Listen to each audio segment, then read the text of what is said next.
దేవుని నామానికి మహిమ చేయవలసిన మీ అందరికీ మన ప్రభు రక్షకుడు యేసుక్రీస్తు నామములో వందనాలు తెలియజేస్తున్నాను. దేవుని వాక్యాన్ని నేర్చుకుందాం. యోహాను సువార్త పరిశుద్ధ గ్రంథంలో నుండి యోహాను సువార్త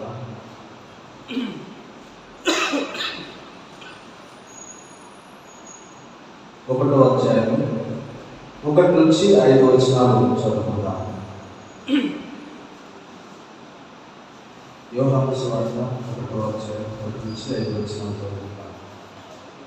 ఆదియందు వాక్యము ఉండెను, వాక్యము దేవుని యొద్ద ఉండెను, వాక్యము దేవుడై ఉండెను, ఆయన ఆదియందు దేవుని యొద్ద ఉండెను.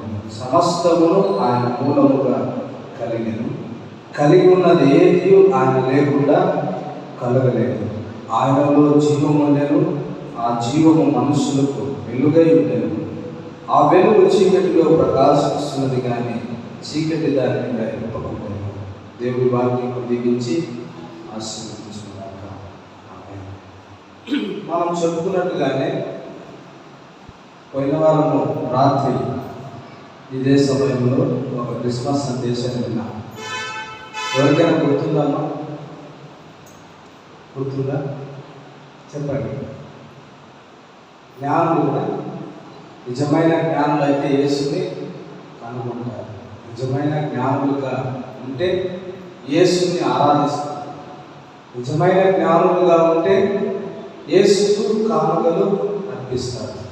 నిజమైన జ్ఞానులుగా ఉంటే పరిశుద్ధాత్మ దేవుని చేత బోధింపబడతారని మనం తెలుసుకున్నాం. అయితే ఈ వారం రాత్రికాల సమయంలో మరొక నూతన క్రిస్మస్ సందేశాన్ని విందాం. చదవబడిన ఈ లేఖన భాగంలో నుంచి 3 ప్రాముఖ్యమైన విషయాలు మనం నేర్చుకుంటాం. మొదటి విషయం ఏంటంటే క్రిస్మస్కు కారణమైన వ్యక్తిని తెలుసుకునండి. Consider the person of Christmas. క్రిస్మస్కు కారణమైన వ్యక్తిని ఆలోచించండి లేదా తెలుసుకునండి, పరిశీలించండి అనేది మొదటి విషయం. ఇది 1 నుంచి 2 వచనాల వరకు మనం ధ్యానం చేద్దాం. రెండవది ఏంటంటే క్రిస్మస్కు కారణమైన వ్యక్తి శక్తిని పరిశీలించండి. క్రిస్మస్కు కారణమైన వ్యక్తిని పరిశీలించండి అనేది మొదటి విషయం. రెండవది క్రిస్మస్కు కారణమైన ఆ వ్యక్తి యొక్క శక్తి, ద పవర్ ఆఫ్ పర్సన్. ఆ వ్యక్తి యొక్క శక్తిని పరిశీలించండి లేకపోతే తెలుసుకునండి అనేది రెండో విషయంగా తెలుసుకున్నాం. Consider the power of Christmas అనేది రెండో విషయంగా తెలుసుకుందాం. మూడవది ఏంటంటే క్రిస్మస్కు కారణమైన వ్యక్తి యొక్క ఉద్దేశం. హల్లెలూయా. క్రిస్మస్కు కారణమైన వ్యక్తి యొక్క ఉద్దేశాన్ని తెలుసుకునండి. Consider the purpose of Christmas. Christmas యొక్క పర్పస్ ఏంటి అనేది తెలుసుకున్నాం. ఈ 3 విషయాలు ఆలోచన చేద్దాం క్లుప్తంగా. మొదటి విషయం ఏంటంటే క్రిస్మస్కు కారణమైన వ్యక్తిని తెలుసుకునండి. మొదటి 2 వచనాలు చదువుతాం. అక్కడ మనకు కనపడుతుంది. ఆదియందు వాక్యము ఉండెను, వాక్యము దేవుని యొద్ద ఉండెను, వాక్యమే దేవుడై ఉండెను, ఆయన ఆదియందు దేవుని యొద్ద ఉండెను, సమస్తం ఆయన మూలంగా కలిగెను. క్రిస్మస్కు కారణమైన వ్యక్తి ఎవరో తెలుసుకునండి అనే విషయాన్ని ధ్యానం చేస్తున్నాం. చదవబడిన ఈ 2 వచనాల్లో మనకు 3 విషయాలు కనపడుతున్నాయి. యోహాను సువార్త 1వ అధ్యాయం మొదటి 2 వచనాలలో క్రిస్మస్కు కారణమైన వ్యక్తి ఎవరో అని తెలుసుకోవడానికి మొదలుపెట్టినప్పుడు 3 విషయాలు మనకు అక్కడ కనపడతాయి. మొదటి విషయం ఏంటంటే ఈజ్ ఎటర్నల్లీ గాడ్. ఇతడు శాశ్వతమైన దేవుడు అనేది మొదటి విషయం కనపడుతుంది. రెండవది ఈజ్ ఈక్వల్లీ గాడ్. ఇతడు దేవుడితో సమానుడు అనేది కనపడుతుంది ఆ 2 వచనాల్లో. మూడవది హీఈస్ ఎసెన్షియల్లీ గాడ్, ఇతడు నిశ్చయముగా దేవుడై ఉన్నాడు అనే విషయము కనపడుతుంది. ఈ మూడు విషయాలను ఈ మొదటి విషయంలో పరిశీలన చేద్దాం. మొదటిది ఏంటంటే హీఈస్ ఎటర్నల్లీ గాడ్. క్రిస్మస్ కారణమైన వ్యక్తి ఎవరు ఎవరు ఎవరు అని ఆలోచన చేస్తున్నప్పుడు యోహాను సువార్త 1వ అధ్యాయం మొదటి 2 వచనాల్లో మనకేమని కనపడుతుందంటే ఇతడు శాశ్వతమైన దేవుడు. శాశ్వతమైన దేవుడని మనకి ఏ వచనంలో కనపడుతుంది? చదవాలి అక్కడ, గుర్తుపెట్టండి. యోహాను సువార్త 1వ అధ్యాయం మొదటి 2 వచనాల్లో శాశ్వతమైన దేవుడు అని మనకి ఎలా కనపడుతుంది? ఏ వచనంలో కనపడుతుంది అంటే ఆదియందు వాక్యము ఉండెను, ఆదియందు వాక్యము ఉండెను. అదే శాశ్వతమైన దేవుడిగా మనకు అక్కడ కనపడుతుంది.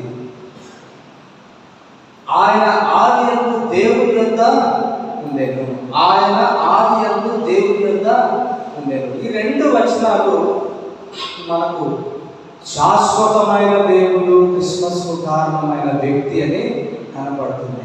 ఆది అంటే ఎప్పుడు? In the beginning. ఆది, అల్ఫా, అల్ఫా ఒమేగా నేనే అంటాడు. నేనే ఆది, నేనే అంతం అంటాడు. ఆది ఎప్పుడు ఎప్పుడు మొదలైంది? ఆది అనే ఒక కాలాన్ని అంటున్నాం కదా, ఆది అంతం అంటున్నాం. ఈ మధ్య కాలాన్ని అయితే కొలవగలం, ఆది నుండి అంతం మధ్యలో కొలవగలం. ముందు ఆది ఎప్పుడు? ఆదిని కొలవగలమా? ద బిగినింగ్, దాన్ని కొలవగలమా? అసలు మనం కొలవలేము. ఆది ఎప్పుడు అంటే దేవుడు ఉన్నప్పటి నుంచి. దేవుడు ఎప్పటి నుంచి ఉన్నాడు మనకు తెలియదు. కాబట్టి ఈ ఎటర్నల్లీ గాడ్, శాశ్వతమైన దేవుడు. ఆయన కాలాతీతుడు. ఆయనను కాలము బంధించలేదు, కాలము పరిమితి చేయలేదు. ఈయన శాశ్వతమైన దేవుడై ఉన్నాడు. ఆదియందు దేవుడు వాక్యమై ఉండేది. ఆ వాక్యము దేవుడి యొద్ద ఉండేది. ఇతడు శాశ్వతమైన దేవుడిగా ఉన్నాడు. క్రిస్మస్ కారణమైన వ్యక్తి ఎవరో తెలియక చాలామంది ఇంకా జోలపాటలు పాడుతూ ఉయ్యాలలో ఆ బాలును ఊపుతూ జోలాలి జోలాలి అని ఆయన నిద్రపుచ్చే ప్రయత్నము చేస్తారు. ఆయన ఇంకా బాలుడుగా లేడు, బాలుడుగా అవతరించాడు, కుమారుడుగా జన్మించాడు. ఈయన ఇతడు శాశ్వతమైన దేవుడు, ఎటర్నల్లీ గాడ్. ఆయన ఆదియందు దేవుడు ఎప్పటి నుంచి ఉన్నాడు? యేసు ప్రభు అప్పటి నుంచి ఉన్నాడు. ఈ క్రిస్మస్ కారణమైన వ్యక్తి 2024 సంవత్సరాల సమయంలోనే ఆయన పుట్టాడు. అంతకుముందు ఆయన లేడు. ఆ 2024 సంవత్సరాల తర్వాత 33 సంవత్సరాల్లో ఆయన సిలువేసి చంపేశారు. చచ్చిపోయిన తర్వాత కూడా ఆయన మళ్ళా లేడు అనడానికి లేదు. ఆయన పుట్టక ముందే ఉన్నాడు, ఆయన చనిపోయిన తర్వాత కూడా ఉన్నాడు. ఈ ఎటర్నల్లీ గాడ్, శాశ్వతమైన దేవుడు. యుగ యుగాలు నేను దేవుడనై ఉన్నాను అని చెప్తున్న ఆ దేవుడు క్రిస్మస్కు కారణమైన వ్యక్తి అని మనం తెలుసుకోవాలి. తర్వాత ఈయన equally God, is equally God. ఈయన దేవునితో సమానుడు, ఈయన దేవునితో సమానుడు. ఆ 2 వచనాల్లోనే మనం కనపడుతుంది దేవునితో సమానుడని. ఆదియందు వాక్యము ఉండెను, వాక్యము దేవుని యొద్ద ఉండెను. చూసారా? వాక్యము దేవుని యొద్ద ఉండెను. ఉదాహరణకు వాక్యం యేసు ప్రభు అని అనుకున్నాం అనుకోండి. వాక్యం యేసు ప్రభువే అనుకున్నాం కాదు, అనుకోవాలి తెలుసు.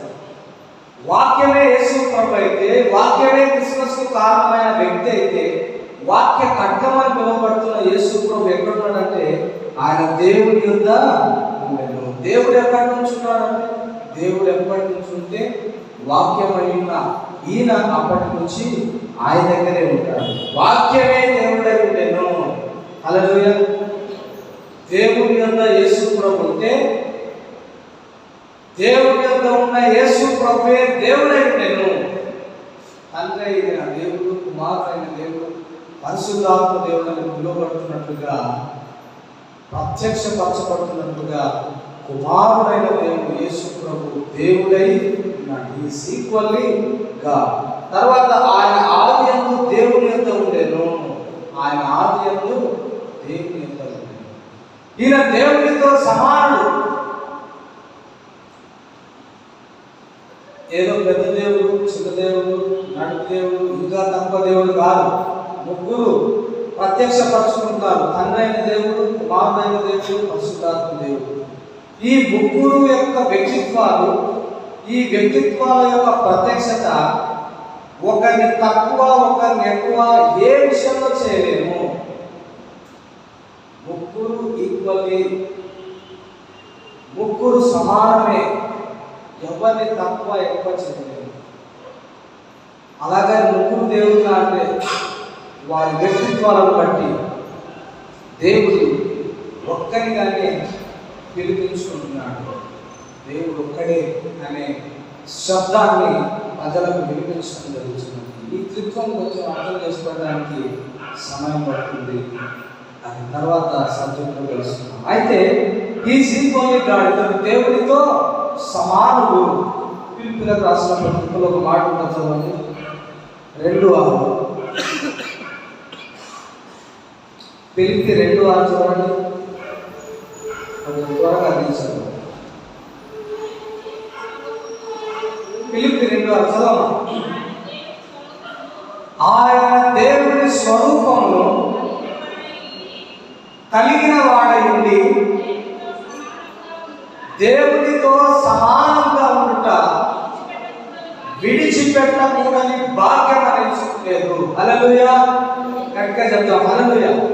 క్రిస్మస్ కు కారణమైన వ్యక్తి ఈజ్ ఈక్వల్లీ గాడ్. దేవునితో సమానుడు. ఈ సమానముగా ఉన్న ఆ భాగ్యాన్ని నేను వదిలిపెట్టుకోకూడదు. దేవునితో సమానముగా ఉన్న ఈ గొప్ప భాగ్యాన్ని నేను తగ్గించుకోకూడదు, నేను వదులుకోకూడదు, నేను మిస్ చేసుకోకూడదు. ఇది ఇలాగే కంటిన్యూ నేను చేసుకోవాలి అని అనుకోలేదు ఈ క్రిస్మస్ కారణమైన వ్యక్తి. అతడు దేవునితో సమానుడు. ఆదియందు వాక్యం ఉండెను, ఆ వాక్యము దేవుని యొద్ద, దేవుని యొద్ద ఉన్న వాక్యమై ఉన్న యేసుక్రీస్తు ప్రభువు దేవునితో సమానమైన దేవుడై తండ్రి అయిన దేవుడు ఆయన అంటాడు యేసు ప్రభు దేవా. కుమారుడైన దేవుడు తండ్రి అయిన దేవుడు అంటాడు దేవా అని సంబోధిస్తాడు. పరిశుద్ధాత్మ దేవుడు వీరిద్దరిని దేవా అని సంబోధిస్తాడు. వారు వీరిని దేవా అని సంబోధిస్తారు. They are equally gods. కానీ ముగ్గురు వ్యక్తులే, కానీ వ్యక్తిత్వం ఒకటే అయిన కారణంగా దేవుడు అని పిలువబడుతున్నాడు. కాబట్టి క్రిస్మస్ కారణమైన వ్యక్తి దేవునితో సమానుడు అన్న సంగతి మనం మర్చిపోకూడదు. మరొక వచనాన్ని చదువుదాం. ఫిబ్రవరికి రాసిన పత్రిక 1వ అధ్యాయము 8వ వచనం చదువుదాం.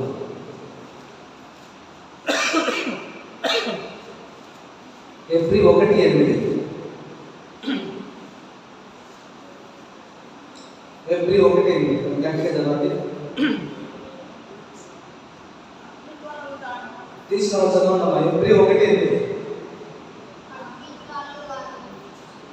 ఫిబ్రవరికి రాసిన పత్రిక 1వ అధ్యాయము 8వ వచనం. చదవండి. తన దూతలను గురించి చూడండి, తన కుమారుని గురించి అయితే దేవా నీ సింహాసనము నిరంతరము నిలుచునని,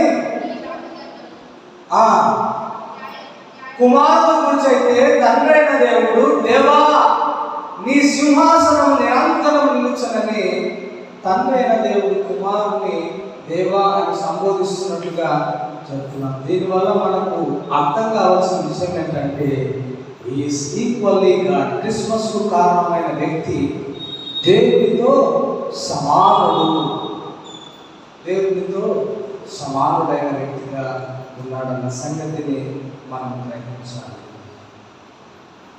అంతేకాదు ఈయన దేవునితో సమానుడు మాత్రమే కాదు, క్రిస్మస్కు కారణమైన వ్యక్తి ఈస్ ఎసెన్షియల్లీ గాడ్.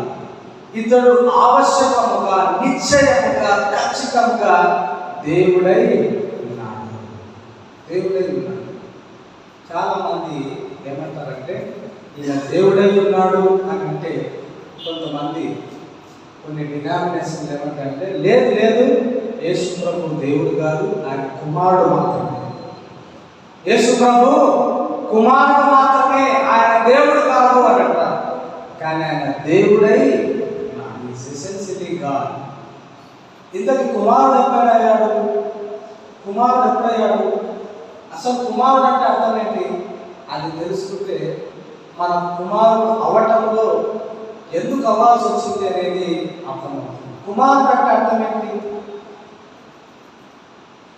మా కుమారుడు అంటే అర్థం ఏంటి? వారసుడు. ఇంకా జ్యేష్ఠుడు. తర్వాత మనం సూటబుల్ ఆన్సర్ ఏంటంటే కుమారుడు అంటే పోలినవాడు. హల్లెలూయా, పోలినవాడు. ఉదాహరణకు ప్రభదాస్ పాస్టర్ గారు ఉన్నాడు, ఆయనకి 2 కుమారులు ఉన్నారు. ఈయన నా కుమారుడు, ఈయన నా పెద్ద కుమారుడు, ఈయన నా చిన్న కుమారుడు. కుమారుడు అంటే నన్ను పోలినవాడు, నా గుణలక్షణాలు కలిగినవాడు, నన్ను పోలినవాడు. తన కుమారుడు గురించి తను ఏం చెప్తాడంటే నన్ను పోలినవాడు. కుమారుడు అని అంటే పోలినవాడు.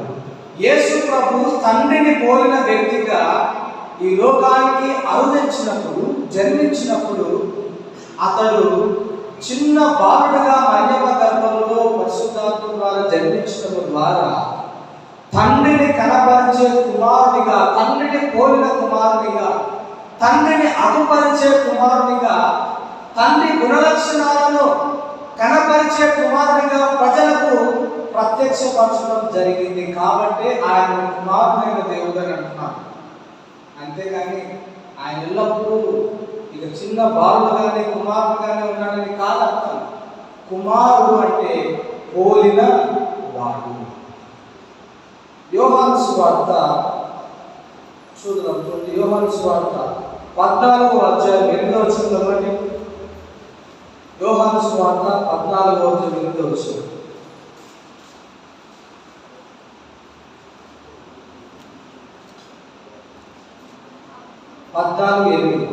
అప్పుడు ఫిలిప్పు అనే శిష్యుడు యేసు ప్రభువుని అడుగుతున్నాడు, ప్రభువా, తండ్రిని మాకు కనపరచుము, మాకంతే చాలునని ఆయనతో చెప్పగా, అప్పుడు యేసు ప్రభు ఫిలిప్పుతో అంటున్నాడు, నేను ఇంతకాలం మీ యొద్ద ఉండినను నీవు నన్ను ఎరుగవా? నన్ను చూచిన వాడు తండ్రిని చూచి ఉన్నాడు కనుక తండ్రిని మాకు కనపరచుమని ఏదో చెప్పుచున్నాను.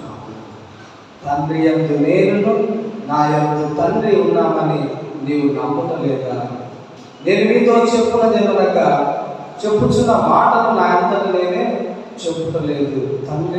తండ్రి నా యందు నివసించుట తన క్రియలు చేయుచున్నాడు. తండ్రి యందు నేను, నా యందు తండ్రి ఉన్నామని నమ్మండి. హల్లెలూయా. మన నిద్రపోతే ఎవరు? Is essentially God. దేవునితో పోలి ఉన్నవాడు, ఆవశ్యకంగా దేవుడై ఉన్నాడని చెప్పడానికి గల కారణం మరొక వచనం ఏమని చెప్తుందంటే, క్రిస్మస్కు కారణమైన వ్యక్తి తండ్రిని పోలినవాడు. ఫిలిప్ అనే ఒక శిష్యుడు అడుగుతున్నాడు, అయ్యా మాకు తండ్రిని కనపరచు, నిన్ను తండ్రి పంపాడని చెప్తున్నావు కదా, తండ్రిని చూస్తామంటే యేసు ప్రభు అంటున్నాడు, ఏం ఫిలిప్పు, అసలు ఇంకా నమ్మడం లేదా? ఇంకా ఆలోచించడం లేదా? ఇంకా అర్థం కావడం లేదా? నన్ను చూసిన వాడు తండ్రిని చూసినట్లే, నా గుణములే తండ్రి కలిగి ఉంటాడు. తండ్రి గుణములే నేను కలిగి ఉన్నాను. తండ్రి వ్యక్తిత్వమే నా వ్యక్తిత్వము, నా వ్యక్తిత్వమే తండ్రి వ్యక్తిత్వము. తండ్రి నేను ఏకమై ఉన్నాము, మమ్మల్ని ఎవరు విడదీయలేరు. తండ్రి చేసే క్రియలే నేను చేస్తున్నాను, నేను చేసే క్రియలే తండ్రి చేస్తున్నాను. We are equally. దేవుడితో నిశ్చయముగా సమానుడైన వ్యక్తి క్రిస్మస్కు కారణమైన వ్యక్తి. మనం అనుకుంటున్నాము యేసుక్రీస్తు ప్రభువును ఇంకా బాలుడుగా ఊహించుకొని, ఇంకా క్రీస్తు జననం అని చెప్పేసి పుట్టినాడు అని అంటున్నాం. కానీ పుట్టిన వ్యక్తి ఎంత గొప్ప దేవుడు మనం అర్థం చేసుకుంటున్నాం. ఇంకా ఆ జననానికి సంబంధించిన పాటలు పాడుతున్నాం. మంచిదే, కానీ అర్థవంతంగా గ్రహిస్తూ క్రిస్మస్కు కారణమైన వ్యక్తి ఎంత గొప్ప వ్యక్తో మనం కనుగొనటం ద్వారా, ఎరగటం ద్వారా, పరిశీలించడం ద్వారా, పరిశోధించడం ద్వారా తెలుసుకోగలమైన సత్యాన్ని మనం గమనించాలి. రెండో విషయం ఏంటంటే consider the power of Christmas. Christmas కారణమైన వ్యక్తి యొక్క శక్తి. హల్లెలూయా. క్రిస్మస్ కారణమైన వ్యక్తి ఎంత గొప్ప దేవుడో తెలుసుకున్నాము. Is eternal God, is essential God, is equally God. దేవుడితో సమానుడు, నిశ్చయముగా దేవుడు, శాశ్వతమైన దేవుడు. అలాగే అంత గొప్ప దేవుడి యొక్క శక్తిని కూడా మనం చూద్దాం. మూడవ వచనం చదవండి. యోహాను సువార్త 1:3. ఆ వ్యక్తి యొక్క శక్తి కనపడుతుంది. కలిగి ఉన్న ఏదియు ఆయన లేకుండా కలగలేదు. హల్లెలూయా, హల్లెలూయా. ఒకసారి గట్టిగా చెప్పకూడదు. కలిగి ఉన్న ఏదియు ఆయన లేకుండా కలగలేదు. చాలా మంది నిద్రపోతున్నారు, కొంచెం మేలుకుంటారు అనే ఉద్దేశంతో చప్పట్లు కొట్టాను. అలాగే దేవునికి మహిమ కూడా. క్రిస్మస్ కు కారణమైన వ్యక్తి యొక్క శక్తి, ద పవర్ ఆఫ్ క్రిస్మస్. దానిని ఆలోచన చేస్తే, పరిశీలిస్తే ఏం తేలిందంటే ఆ వచనంలో కలిగి ఉన్నదేది ఆయన లేకుండా కలగలేదు. అంత గొప్ప దేవుడు. ఇందులో మళ్ళా 2 విషయాలు. Is the maker and creator. రెండవది, is the master of creation.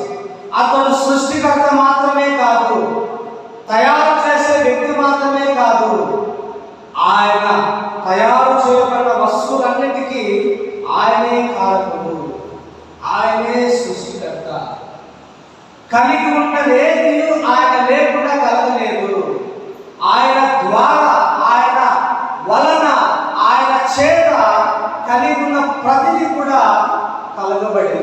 కలగజేయబడింది అన్న సంగతిని మనం తెలుసుకోవాలి. క్రిస్మస్ కు కారణమైన వ్యక్తి యొక్క శక్తి అది సరిహద్దులు లేని శక్తి, పరిధులు లేని గొప్ప జ్ఞానం కలిగిన శక్తి, గొప్ప బలం కలిగిన దేవుడు. ఆయన శక్తికి పరిమితులు విధించలేము. అంత గొప్ప దేవుడు కలిగిన సమస్తాన్ని కలిగించినట్టుగా, కనపడుతున్న సమస్తాన్ని కలిగించినట్టుగా మనం చూస్తున్నాము. అందుకోసమే 3వ వచనంలో పరిశుద్ధాత్మ దేవుడు రాయించిన సంగతి ఏంటంటే కలిగి ఉన్నదేది ఆయన లేకుండా కలగలేదు. కొన్ని వచనాలు చదువుదాం చూడండి. కొలస్సీలకు రాసిన పత్రిక 1వ అధ్యాయము 16వ వచనం చదువుదాం. కొలస్సీ 1:16. చదవమ్మా. ఏదైనా అమ్మా ఆకాశం అందున్నవియు, చూడండి మీ బైబిల్లో, భూమి అందున్నవియు, దృశ్యమైనవి గాని అదృశ్యమైనవి గాని, అవి సింహాసనములైనను, ప్రభుత్వములైనను, ప్రధానులైనను, అధికారులైనను, సర్వమును ఆయన యందు సృజింపబడెను. సర్వమును ఆయన ద్వారా, ఆయనను బట్టి హల్లెలూయా. కలిగి ఉన్నది ఏది ఆయన లేకుండా కలగలేదు. భూమి కలుగును గాక, ఆరిన నేలగా కలుగును గాక, పక్షులు కలుగును గాక, విత్తనములు కలుగును గాక, చెట్లు కలుగును గాక, జలచరములు కలుగును గాక, జంతువులు కలుగును గాక, ఆకాశ నక్షత్రములు కలుగును గాక. ఇలా తన నోటి మాట ద్వారా సమస్తము కలిగించి, అంత మాత్రమే కాదు, ప్రభుత్వములు, అధికారులు సమస్తము కూడా అదృశ్యమైనవి, దృశ్యమైనవి అన్ని సింహాసనాలు అన్నీ కూడా ఆయన ద్వారానే కలిగాయి. క్రిస్మస్కు కారణమైన వ్యక్తి యొక్క శక్తి ఇది సామాన్యమైనది కాదు. It is super natural power. అది చాలా అద్భుతమైన శక్తి కలిగిన దేవుడై ఉన్నాడు. క్రిస్మస్కు కారణమైన వ్యక్తి చాలా మంది అంటున్నారు. క్రిస్మస్కు కారణమైన వ్యక్తిని ఆయన 3 మేకుల మధ్యన వేలాడాడు. ఆ మేకులు తీసుకొని రావచ్చు కదా, ఆయన కొట్టేటప్పుడు విడిపించుకోవచ్చు కదా, ఆయన చంపేటప్పుడు తప్పించుకోవచ్చు కదా.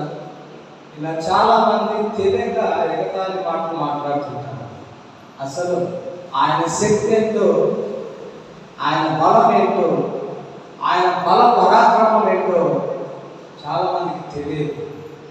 అసలు ఆయన వచ్చిందే చనిపోయి మానవ జాతికి విడుదల కలిగిస్తాడు.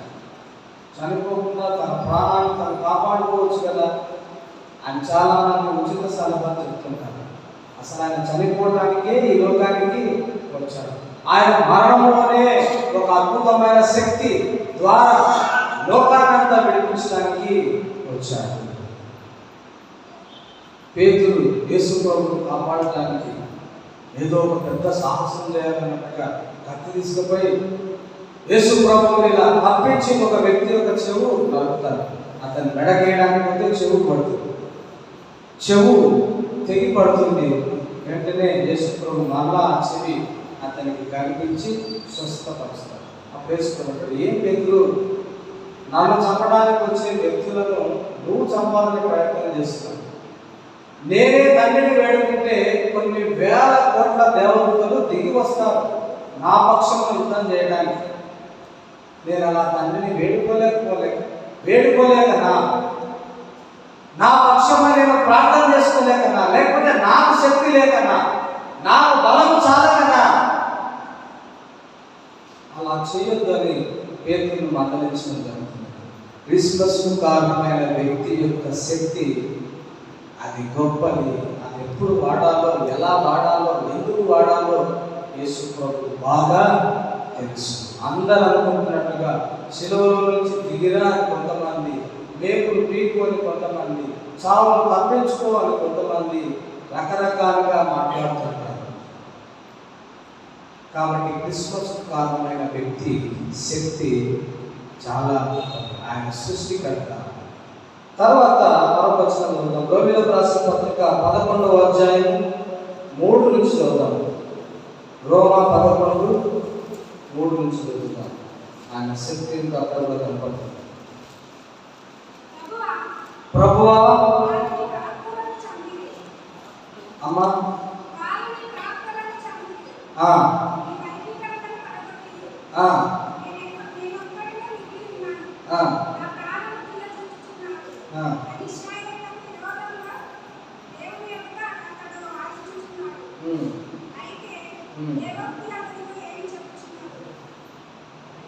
అది కాదమ్మా.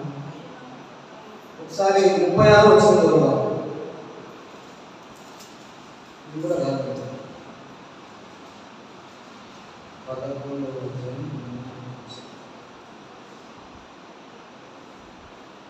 సరే, ఏప్రిల్లోకి రాసిన పత్రిక 1-2 చదువుతాం. ఏప్రిల్ 1-2. తర్వాత 1 కొరింథీ 8:6 2 వచనం చదువుతాం. ఏప్రిల్ 1-2 1 కొరింథీ 8:6 తీసుకో చదవండి. దేవుడు ఈ దినముల అంతమందు కుమారుని ద్వారా మనతో మాట్లాడాను. ఆయన కుమారుడు సాక్షిగా నియమించెను. చూడండి, ఆయన ద్వారా ప్రపంచమును నిర్మించెను.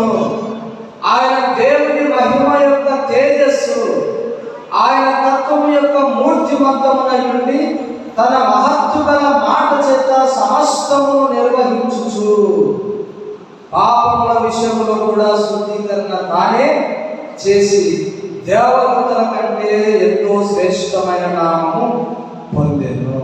కాబట్టి దేవుని బిడ్డలారా, కలిగి ఉన్నదేది ఆయన లేకుండా కలగలేదని చెప్పటానికి ఇక్కడ కూడా ఒక గొప్ప వాక్యం పరిశుద్ధాత్మ దేవుడు రాయించాడు. ఆయన మహత్తు గల మాట చేత సమస్తము నిర్వహించుచు ఆయన దేవుని యొక్క మహిమ యొక్క తేజస్సు నుండి ఆయన ద్వారా ప్రపంచమును నిర్మించెను అని రాయబడింది. క్రిస్మస్ కు కారణమైన వ్యక్తి యొక్క శక్తి ప్రపంచములను నిర్మించే గొప్ప శక్తి గల దేవుడు.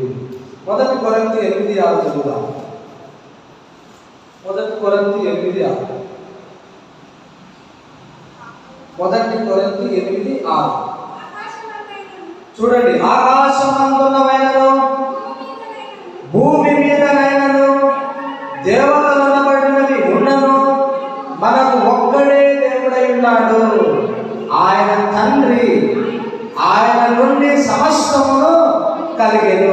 ఆయన నిమిత్తము మనమున్నాము. మరియు మనకు ప్రభువై ఒక్కడే ఆయన యేసుక్రీస్తు. ఆయన ద్వారా సమస్తమును కలిగెను. మనము ఆయన ద్వారా కలిగిన వారము. హల్లెలూయా.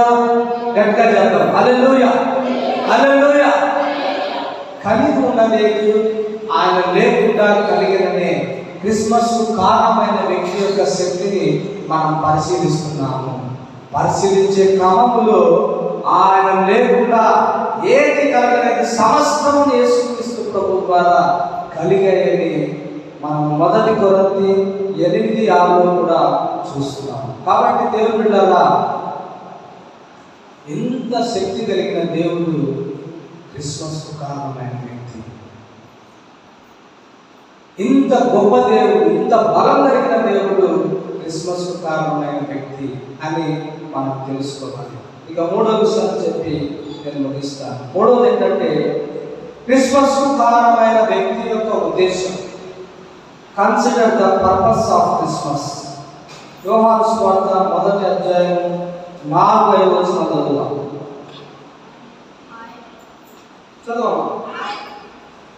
ఆయనలో జీవము ఉండెను, ఆ జీవము మనుషులకు వెలుగై ఉండెను. ఆ వెలుగు చీకటిలో ప్రకాశించుచున్నది కానీ చీకటి దానిని గ్రహింపకుండెను. హల్లెలూయా. మరోసారి చెప్తాం, హల్లెలూయా. చివరిగా క్రిస్మస్ కు కారణమైన వ్యక్తి యొక్క ఉద్దేశం, వ్యక్తి యొక్క ఉద్దేశం, పర్పస్, ఈ 2 వచనాల్లో మనకు కనపడుతుంది. ఏం పర్పస్ కనపడుతుంది అక్కడ, ఏ ఉద్దేశం కనపడుతుంది అని అంటే చెప్పండి. ఆయనలో జీవం ఉండేది, ఆ జీవము మనుష్యులకు వెలుగై ఉండేది. ఆయనలో జీవం ఉండెను, ఆ జీవము మనుషులకు వెలుగై ఉండెను. ఆ జీవము ఇవ్వడానికి యేసుక్రీస్తు ప్రభు ఈ లోకానికి వచ్చాడు. ఇది ఆయన ఉద్దేశం. ఇంతకీ మనుషులకు జీవము అవసరమన్న సంగతి దేవుడికి తెలుసు, కానీ మనుషులు మాత్రం గుర్తించలేకపోతున్నారు. మనుషులు యేసుక్రీస్తులో జీవం ఉంది, ఆ జీవమే మనకు వెలుగై ఉంటుందన్న సంగతి దేవుడికి తెలుసు. యేసుక్రీస్తు ప్రభువుకు తెలిసే ఒక గొప్ప ఉద్దేశంతో ఈ లోకానికి వచ్చాడు, జీవాన్ని ఇవ్వడానికి, వెలిగించడానికి. కానీ లోకమే ఆ జీవానికి కారణమైన వ్యక్తిని, ఆ వెలుగై ఉన్న దేవుడిని తృణీకరించుకుంటూ వస్తున్నాడు. ఎందుకో తెలుసా? ఎఫెసీయులకు రాసిన పత్రిక 2:1 ఈ విధంగా రాయబడింది. అపరాధముల చేత, పాపముల చేత మనుషులందరూ చచ్చిన వారై ఉన్నారు, జీవం లేని వారై ఉన్నారు. చాలా మంది ఇంకా చీకటిలోనే ఉన్నారు. చీకటిలో ఉన్న వారికి వెలుగు ప్రకాశించడానికి యేసుక్రీస్తు ప్రభు ఈ లోకానికి వచ్చాడు. చీకటిని దేవుని వాక్యము పాపముతో పోలుస్తుంది. చీకటిని పాపముగా దేవుని వాక్యము దేవుడు పాపముగా గుర్తిస్తున్నాడు. జీవము లేని చచ్చిన బ్రతుకును, జీవము లేని తనాన్ని, మృతులుగా ఉన్న తనాన్ని, మృతులుగా ఉండే పరిస్థితిని, మరణాన్ని, జీవము లేని పరిస్థితిని కూడా దేవుని వాక్యము పాపంగానే పిలుస్తుంది. మరణం అన్నా పాపమే, చీకటన్నా పాపమే, జీవము లేని మనుషులన్నా పాపులే, చీకటి కలిగిన మనుషులన్నా పాపులే. అందుకోసమే యేసుక్రీస్తు ప్రభు ఒకసారి మాట్లాడారు, మృతులు తమ మృతులను పాతి పెట్టుకుంటారు, నీవైతే దేవుని రాజ్యాన్ని ప్రకటించు అంటారు. మృతులు తమ మృతులను పాతి పెట్టుకుంటారంటే అర్థం ఏంటి అంటే, మృతులు తమ మృతులను పాతి పెట్టుకుంటారు అంటే, ఉదాహరణకు ఒకరు చనిపోయారు అనుకోండి, చనిపోయిన వ్యక్తి మృతుడయ్యాడు. ఇక చనిపోయిన వ్యక్తిని పూడ్చడానికి వెళ్ళే వ్యక్తులు కూడా ఏమంటున్నాడు దేవుడు, వాళ్ళు కూడా మృతులే. చనిపోయి పాడగా అనుకున్న వ్యక్తి మృతుడే, ఆ పాడకు మోసే వ్యక్తులు కూడా మృతులే. కాబట్టి మృతులను పాతి పెట్టుకుంటారు అంటున్నాడు. ఎందుకు? పాడకు మోసే వాళ్ళు నలుగురు మోస్తున్నారు కదా, నడుస్తున్నారు కదా, ఆ శవాన్ని మోస్తున్నారు కదా అంటే, వారు కూడా వారి అపరాధముల చేత పాపముల చేత చచ్చిపోయిన వాళ్ళే. ఆ చచ్చిపోయినోడు కూడా వారి అపరాధముల చేత పాపముల చేత చచ్చిపోయినాడు. ఎట్లుంది? అతడు చనిపోయి మృతుడుగా ఉండి శాశ్వతమైన మృతుల లోకానికి వెళ్ళిపోతున్నాడు. బ్రతికి ఉన్నప్పుడు మృతుడే, ఇప్పుడు భౌతిక సంబంధమైన మృతుని మరణాన్ని తెచ్చుకొని ఇక శాశ్వతంగా మృతుడుగా ఉంటున్నాడు. అందుకోసమే దేవుడు అంటున్నాడు, మృతులు తమ మృతులను పాతి పెట్టుకుంటారు. జీవము లేని వారు ఆ జీవము లేని వారిని పాతి పెట్టుకుంటారు. నేనైతే క్రిస్మస్ కారణమైన వ్యక్తి యొక్క ఉద్దేశం ఏంటంటే, యేసు ప్రభు ఉద్దేశం ఏంటంటే, మనుషులకు జీవాన్ని కలిగించడానికి నేను వచ్చాను. ఆ జీవము మనుషులకు కలిగితే వాళ్ళు వెలిగింపబడతారు. అంతకుముందు జీవము లేనప్పుడు వాళ్ళు చీకటి అయి ఉన్నారు, జీవము లేని తనాన్ని కలిగి ఉన్నారు. ఎప్పుడైతే వాళ్ళకి జీవము ప్రవేశిస్తుందో, ఆ జీవం నాలో ఉంది, యేసుప్రభుత్వాడు ఆయనలో జీవం ఉండేది. ఆయనలో ఉన్న జీవాన్ని మనుషుల్లోనికి ప్రవేశింపచేయడానికి వచ్చాడు. మనుషుల్లోనికి ప్రవేశింపచేస్తే ఏమవుతుందంటే వారు వెలిగింపబడతారు. దేవుడు అంటాడు, నేను సజీవులకే దేవుడని కానీ మృతులకు దేవుడని కాదు అంటున్నాడు. దాని అర్థం ఏంటంటే, మృతుల లోకానికి వెళ్ళే నరక పాత్రలుగా ఉన్న వారికి ఇక వారికి దేవుడిగా ఆయన ఉన్నాడు. ఆయన వారు ఎన్నడూ చూడలేడు. దేవుడి నుండి ఎలాంటి సహాయం వారికి రాదు. వారికి దేవుడిగా ఉండడు. వారి దేవుడు అప్పుడు, వారి దేవుడైన సాతానుడు, వారి తండ్రి అయిన అపవాది, ఆ అపవాది పిల్లలు అందరూ నరకంలో మృతులుగా ఉంటూ మరణాన్ని కలిగి ఉండి శాశ్వతమైన నరకాన్ని పొందుతుంటారు. వారికి దేవుడు కాదు. అందుకోసమే నేను సజీవులకు మాత్రమే దేవుడను, అది కూడా జీవం కలిగి వెలిగింపబడిన వారికి మాత్రమే నేను దేవుడను. ఇదిగో మిమ్మల్ని వెలిగిస్తాను, నేను వెలుగును, మీరు వెలుగు సంబంధులు, నేను వెలుగును, మీరు వెలుగు సంబంధులు. నేను మీకు జీవాన్ని పొందితే మీరు నిత్య జీవం కలిగిన వారు. జీవం లేకుంటే, వెలుగు లేకపోతే నా సంబంధులు మీరు కారు అని దేవుడు తన ఉద్దేశాన్ని బయలుపరచడానికి వచ్చినట్టుగా చూస్తున్నాను. కొన్ని వచనాలు చదివి ముగిద్దాం. యోహాను సువార్త 10వ చదవండి. యోహాను సువార్త 10:10. దొంగ దొంగతనమును, హత్యను, నాశనం చేయడానికి వస్తాడు కానీ మరి దేనికి రాడు? గొర్రెలకు జీవాన్ని కలుగుటకును అది సమృద్ధిగా కలుగుటకును నేను వచ్చిందని నీతో నిశ్చయముగా చెప్పుచున్నానని యేసుక్రీస్తు ప్రభు తన క్రిస్మస్ ఉద్దేశాన్ని చెబుతున్నాడు. సమృద్ధి జీవాన్ని ఇవ్వడానికి వచ్చాడు. అలాగే 11వ అధ్యాయం 25-26 వచ్చింది. 11వ అధ్యాయం 25-26 వచ్చింది. అందుకు యేసు పునరుత్థానమును జీవమును నేనే, నా యందు విశ్వాసం ఉంచువాడు చనిపోయినను బ్రతుకును. అనగా పాపముల చేత చచ్చిపోయిన వ్యక్తి కానీ అతడు తిరిగి విశ్వాసం ఉంచితే యుగ యుగాలు జీవించే ఆ జీవానికి కారణమైన జీవాన్ని కలిగి బ్రతుకుతాడు. బ్రతికి నా యందు విశ్వాసం ఉంచువాడు అనగా ఇక యేసు ప్రభువును నమ్ముకున్న తర్వాత అతడు సజీవుడిగా పిలువబడతాడు. చనిపోయిన వాడని, మృతుడని అతన్ని అనరు. అలాంటి వ్యక్తి బ్రతికి నా యందు విశ్వాసం ఉంచువాడు ప్రతి వాడు ఎన్నటికీ చనిపోడు. అనగా ఎన్నటికీ వాడు మరణ పాత్రుడుగా ఉన్నాడు. అనగా ఎన్నటికీ రెండవ మరణానికి పాత్రుడుగా ఉన్నాడు. అనగా ఎన్నటికీ నరకానికి పాత్రుడుగా ఉండడు అని అర్థాన్నిచ్చే గొప్ప మాటలు యేసుక్రీస్తు ప్రభు చెప్తున్నట్లుగా చూస్తున్నాము. అలాగే యోహాను సువార్త 8:12 చదువుదాం ఒకసారి. యోహాను సువార్త 8:12.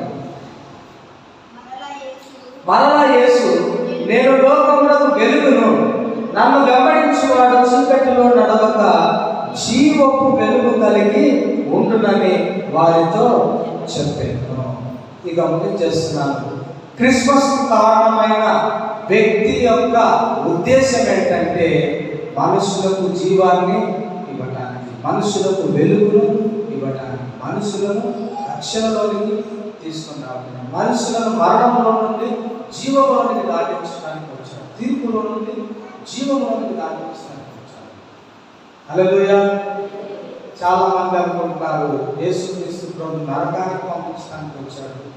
మీ యేసు నమ్మితే నరకము, యేసు నమ్మకపోతే నరకము. నరకం యేసు నమ్మకపోతే నరకం అంట, యేసు నమ్మితే నరకం ఉండదంట. యేసే నరకం నుండి విడిపిస్తాడని చెప్తున్నాడు, యేసే నరకానికి పంపిస్తాడని చెప్తున్నాడు అని చాలా మంది దేవుడే నరకానికి పంపిస్తాడని చెప్తున్నారు అన్నట్టుగా మాట్లాడుతున్నారు. యేసుక్రీస్తు ప్రభు వచ్చింది నరకానికి పంపించడానికి కాదు, నరకంలో ఉండే వారిని అనగా నరక పాత్రులుగా ఉండే, భూలోకంలో ఉండే నరక పాత్రులుగా ఉండే వారిని రక్షించడానికి వచ్చాడు. చనిపోయిన వెంటనే నరకానికి వెళ్ళే అర్హతతో ఉన్న వారికి అందులో నుంచి విడుదల చేయడానికి వచ్చాడు. ఈయనంతా నేను అందరినీ నరకంలో దొబ్బడానికి రాలే. యేసుక్రీస్తు ప్రభు లోకానికి వచ్చి మానవులందరినీ కట్టగట్టి నరకంలో వేయడానికి రాలే. ఆల్రెడీ తీర్పు పొందారు వారు. ఏమని? మీరు నరక పాత్రులే, నరకానికి చెందిన వాళ్ళే అని తీర్పు పొందిన వారిని ఆ తీర్పు నుంచి ఆయన ఎంత విశ్వాసం ఉంచితే జీవంలోనికి దాటించడానికి వచ్చాడు, రక్షకునికి దాటించడానికి వచ్చాడు. యేసు ప్రభువుని విశ్వాసం ఉంచితే ఆయన ఎవరో ఏం చేయడానికి వచ్చాడో నువ్వు గ్రహిస్తే నీకు నరకం నుండి జీవంలోనికి దాటించడానికి వచ్చాడు. ఆయన నరకంలో వేయడానికి రాలే. ఆల్రెడీ నువ్వు నరకానికి సిద్ధంగా ఉన్నావు. నీకు తీర్పు తీర్చబడింది, నువ్వు నరక పాత్రుడవని. ఆ మాట చదువు ముగిద్దాం. యోహాను సువార్త 3వ అధ్యాయం 18వ వచనం చదువుదాం.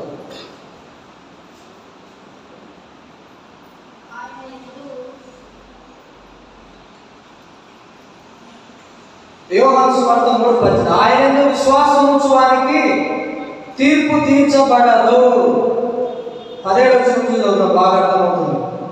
లోకమనగా లోకంలో ఉండే ప్రజలు తన కుమారుని ద్వారా రక్షణ పొందుటకే గాని లోకమునకు తీర్పు తీర్చుటకు దేవుడు యేసుక్రీస్తు ప్రభువును లోకానికి పంపలేదు. ఇది జాగ్రత్తగా ఆలోచించాలంటారు.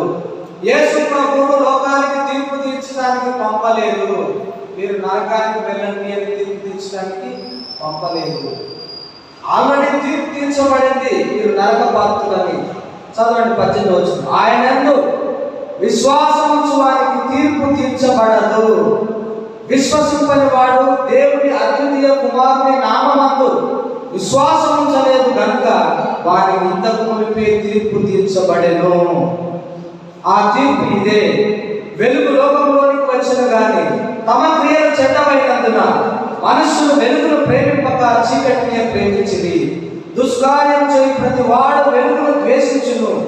తమ క్రియలు దుష్క్రియలుగా కనబడినట్లు వెలుగునంతకు రాడు. సత్యవంతుడైతే తన క్రియలు దేవుని మూలంగా చేయబడి ఉన్నవని ప్రత్యక్షపరచబడినట్లు వెలుగునంతకు వచ్చును. కాబట్టి దేవుడు బిడ్డలారా, యేసు ప్రభు ఎవరిని నరకానికి పంపడం లేదు. వారే నరక పాత్రులుగా తీర్పు తీర్చబడ్డారు. తీర్పు తీర్చబడిన ప్రజలను మీ కొరకు, మీ తీర్పు కొరకు, మీ మరణం కొరకు నేను మరణం పొందుతాను, నా యందు విశ్వాసం ఉంచండి, మిమ్మల్ని తీర్పులో నుండి, మరణంలో నుండి, నరకంలో నుండి జీవంలోనికి దాటిస్తానని యేసు ప్రభు అందరినీ అడుగుతున్నాడు, రిక్వెస్ట్ చేస్తున్నాడు.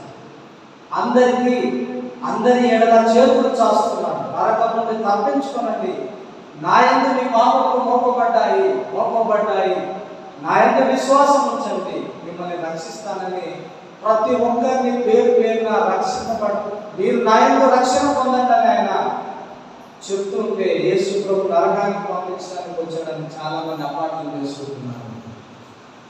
ఆయన నరకానికి పంపడానికి రాలేదు, నరక పాత్రలుగా ఉన్నారు, విడిపించడానికి వచ్చాడు.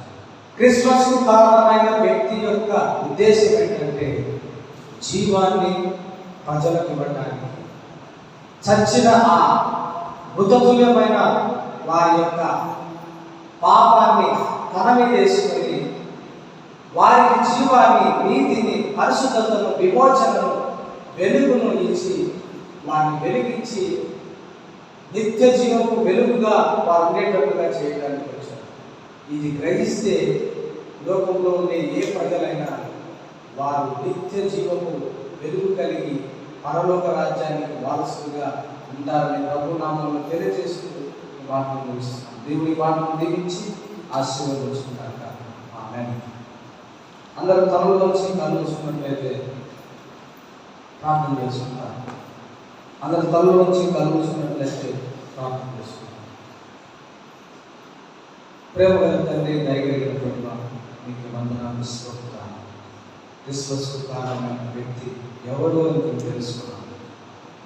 ఎవరు అని ఆలోచించినప్పుడు యోహాను సువార్తలో ఈ ఎటర్నల్ గాడ్, అతడు శాశ్వతమైన దేవుడని తెలుసుకున్నాను. ఈజ్ ఈక్వల్లీ గాడ్, అతడు దేవునితో సమానమని తెలుసుకున్నాను. ఈజ్ ఎసెన్షియల్లీ గాడ్, అతడు నిశ్చయముగా దేవుడై ఉన్నాడని తెలుసుకున్నాను. తాను ఇంత గొప్ప దేవుడా, క్రిస్మస్కు కారణమైన వ్యక్తి అని మేము ఆశ్చర్యపోయేటట్టుగా పరిశుద్ధాత్మ దేవాన్ని మాకు తెలియజేసినట్టు స్తోత్రాలు.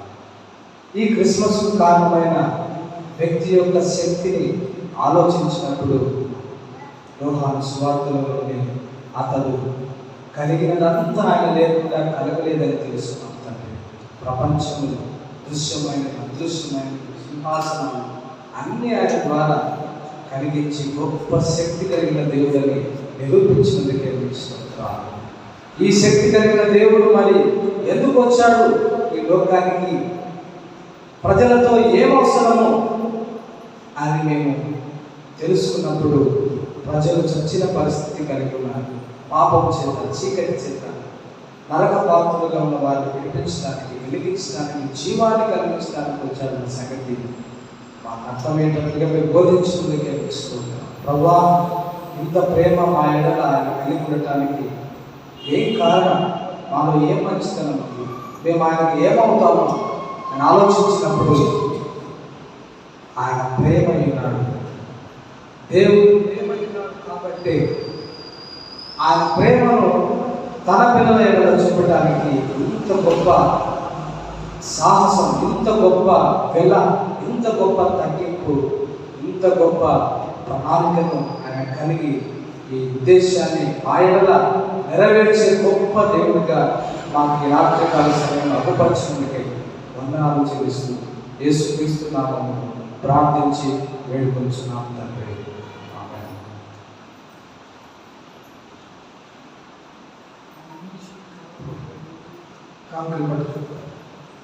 కాంగ్రెస్ పట్టు పాడవాడు మంచిగా